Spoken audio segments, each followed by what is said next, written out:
Now it is Superbike time. This one from Mallala is an absolute cracker. All the riders just settling themselves in. You can see the team crew still out on the circuit. And for the riders, this is a very important time. McCarthy from pole, beside him Mallala, Giles and McEwen, the front row. Well, Matthew Mallala is headed overseas again for an international start. Yeah, I'm really excited about it. It's a ride with the Suzuki factory team in America.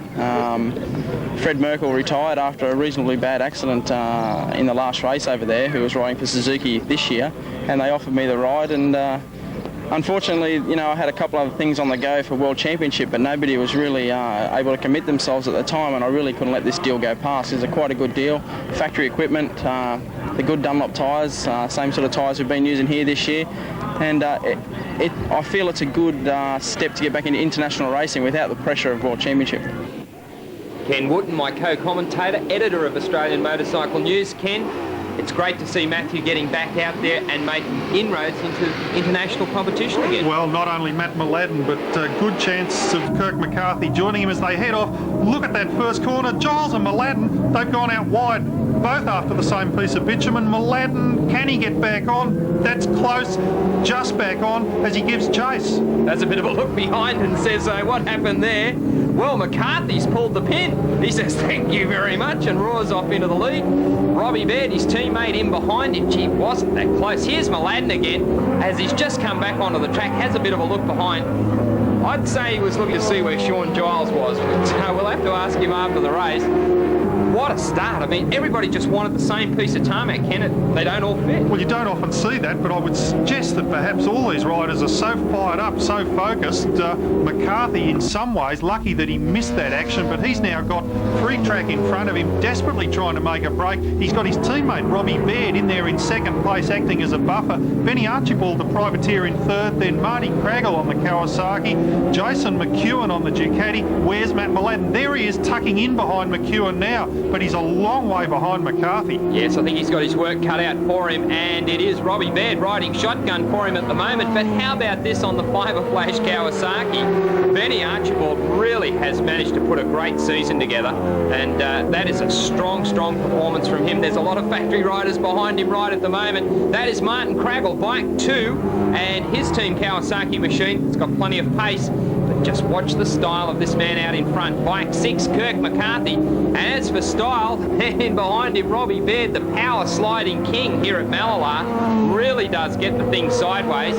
Now, Craggle about to feel the hot exhaust of his teammate as he tries to get up the inside. McCarthy looks strong, and you can see here now that Ben Archibald has been shuffled back a couple of spots. Wasn't too much he could do about that. But it's Matt Mallala, the one that's on the charge from that terrible start where he and Sean Giles speared off the track.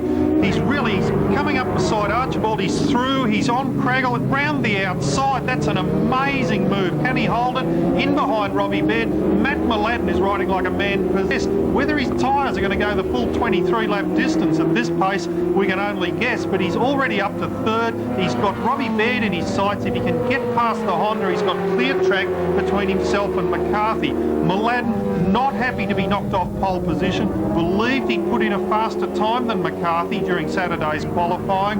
Not impressed. He won't be impressed with what happened at the start. He's now on Baird's tail. He's got to get past, so he's got clear track between him and Kirk McCarthy. Well, he's certainly working hard for it. There's no doubt about that. And Robbie Baird's putting in a strong ride, sitting back in second place. Can he hold off Matthew Mallala? No, he can't. Matthew Mallala. Let's have a look at this replay here. Mallala goes round the outside of Martin Craggle and simply forces Craggle to run, well, almost wide. It's an amazing ride there, and you wouldn't have thought that's possible. Well, the battle continues. That was Craggle and Baird going at it, but Matthew Mallala on the charge and really starting to put in some decent times while he's trying to pull back that lead of Kirk McCarthy. Now here really is Kirk McCarthy's chance. He can look after the tyres, take it a little bit easier out there, and just try to have the machine in shape, given that he has to battle with Mallala a little later on in the race. Right at the moment, though, everybody just putting in 10 tenths out there. This is a fantastic race. The crowd, well, this is what they've come to see. They paid their money. They should be getting pretty well decent value for that money right at this point in the race. There is McCarthy. well and truly committed as he comes out of the corners. And this machine that he's riding, Ken, is an absolute beauty. It's a factory machine left over after the World Superbike round at Phillip Island. It's one of Simon Crafer's machines, both the factory Honda RC45s left behind for McCarthy to use to try to clinch this Shallowells Australian Championship.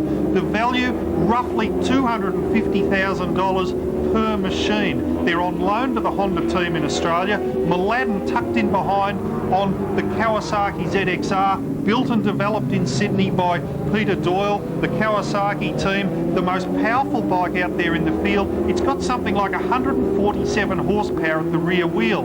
It's 10 horsepower more than the factory Honda in front of it. The advantage McCarthy's got is that the Honda pulls out of corners a lot better than the Kawasaki. It drives harder under acceleration, even as good as Sean Giles' Ducati. Now, whether he can hold off Mallala's done a fantastic job to come through and be on the rear wheel of McCarthy, but has he overcooked his tyres? Well, they're on their last lap. We'll know soon enough. You know, the interesting thing is that when Mallala is determined like this, he is virtually unstoppable. It just does not matter who's in front or by what gap. And that's exactly what he's doing here. The crowd on their feet. This is electric. What a battle it has been. They're on their last lap. Now, what can Mallala do? McCarthy, remember, has been on the pace. McCarthy's run wide. Mallala up the inside. Oh, this is not going to plan for McCarthy. There's a touch as well. So McCarthy's gotten back into the lead after giving it away. Now Mallala across the front of him. McCarthy ducks to the outside. Oh, this is exciting stuff here. Couple of corners from home. Mallala back up the inside. This is all he needs. Matthew Mallala has ridden himself into the lead within sight of the flag. An amazing performance. Mallala crosses the line, celebrates with a wheel stand. Wow, what action. Let's catch this on the replay. Compliments of Shell. That's a mistake by McCarthy. In too deep at the hairpin. He's let it go out wide. Mallala's come through, but McCarthy's got back alongside, looks to have the race in hand at that point. Somehow Mallala managed to get around him. Mallala now on the slowdown lap. Here we have a look at the replay at the second of those corners, where once again McCarthy's gone out wide. Two mistakes from Kirk. Mallala gets back through. Well, McCarthy now sitting top of the points table, 155 ahead of Sean Giles on 140. To the victors go the spoils, and we'll leave you with the scene here at Mallala as Matthew Mallala waves to the crowd. On behalf of the Speed Week team, we thank you for your company, and we look forward to seeing you next week on Speed